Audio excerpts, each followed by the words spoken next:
خوش آمدید۔ آج ہم ایک خاص وقت میں جا رہے ہیں، تقریباً 581 عیسوی، یعنی جب عام الفیل کو گزرے کوئی 11 سال ہو چکے تھے۔ جی بالکل۔ ہمارے پاس جو ذرائع ہیں جیسے سیرت رسول صلی اللہ علیہ وسلم اور اس دور کی عالمی تاریخ، ان کی مدد سے سمجھنے کی کوشش کریں گے کہ جب نبی اکرم صلی اللہ علیہ وسلم 11 سال کے تھے تو مکہ میں کیا حالات تھے اور باقی دنیا میں کیا ہو رہا تھا۔ یہ بہت دلچسپ موازنہ ہے۔ ایک طرف وہ ہستی جو تاریخ کا دھارا بدلنے والی تھی، وہ مکہ میں پروان چڑھ رہی تھی، اور دوسری طرف عالمی سطح پر بڑی بڑی تبدیلیاں ہو رہی تھیں، سلطنتیں ٹکرا رہی تھیں۔ تو پہلے مکہ کی بات کرتے ہیں۔ 11 سال کی عمر، نبی اکرم صلی اللہ علیہ وسلم کی زندگی اس وقت کیسی تھی؟ ذرائع بتاتے ہیں کہ آپ صلی اللہ علیہ وسلم اپنے چچا ابو طالب کی کفالت میں تھے۔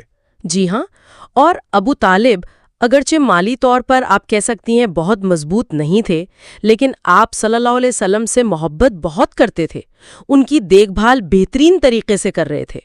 اور اہم بات یہ ہے کہ یہ وہ عمر تھی جب آپ صلی اللہ علیہ وسلم عملی زندگی سیکھ رہے تھے۔ اچھا، جیسے بکریاں چرانا، یہ صرف ایک کام نہیں تھا، بلکہ اس میں آپ دیکھیں غور و فکر کا موقع ملتا تھا، ذمہ داری کا احساس پیدا ہوتا تھا۔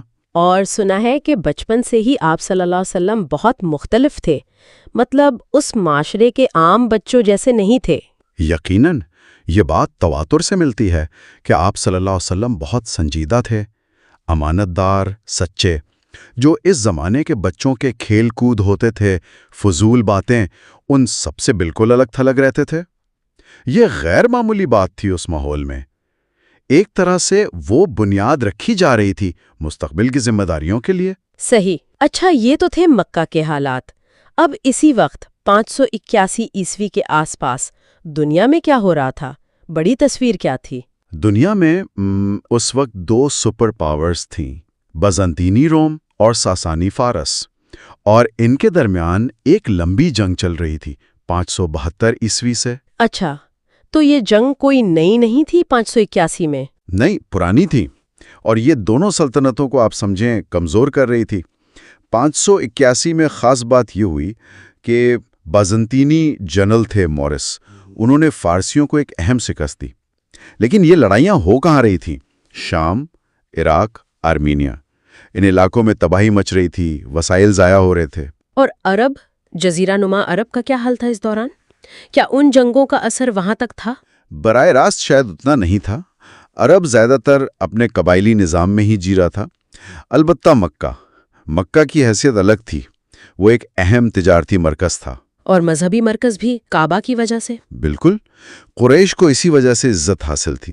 اگرچہ معاشرے میں بت پرستی تھی، کچھ اور کمزوریاں بھی تھیں، لیکن دوسری طرف مہمان نوازی، بہادری، وعدہ نبھانا، یہ چیزیں بھی تھیں۔ تو ایک ملی جلی سی کیفیت تھی۔ ٹھیک، اور اسی سال 581 عیسوی میں کیا دنیا میں کہیں اور بھی کوئی بڑی ہلچل ہوئی؟ جی ہاں، ایک بہت بڑی تبدیلی آئی مشرق میں، چین میں۔ چین میں؟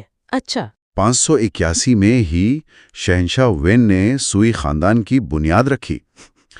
یہ اس لیے اہم ہے کہ چین تقریباً 300 سال سے تقسیم اور خانہ جنگی کا شکار تھا، تو یہ چین کے دوبارہ ایک ہونے اور ایک بڑی طاقت بننے کی طرف پہلا بڑا قدم تھا۔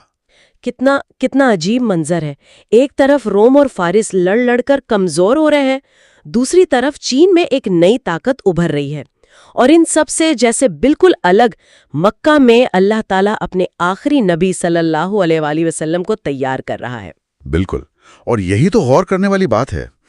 دنیا کی نظریں ان بڑی جنگوں اور سلطنتوں پر تھی، سیاسی طاقت، فوجی طاقت، اس پر زور تھا، لیکن اصل طاقت یعنی روحانی اور اخلاقی طاقت وہ تو مکہ میں پروان چڑھ رہی تھی، اور اسی طاقت نے آگے چل کر ان سب پر غالب آ جانا تھا۔ واقعی یہ پہلو بہت اہم ہے، تاریخ کو اس طرح جوڑ کر دیکھنا یہ واقعی آنکھیں کھول دیتا ہے۔ ویسے اگر ہمارے سننے والوں کو تاریخ اور سیرت کے ایسے تجزیے پسند آتے ہیں اور وہ چاہتے ہیں کہ ہم اس طرح کی گفتگو جاری رکھیں تو ہمارے چینل کو سبسکرائب ضرور کریں۔ جی ہاں، اور آپ کے لائکس اور کامنٹس سے ہمیں اندازہ ہوتا ہے کہ کون سے موضوعات میں آپ کی دلچسپی زیادہ ہے۔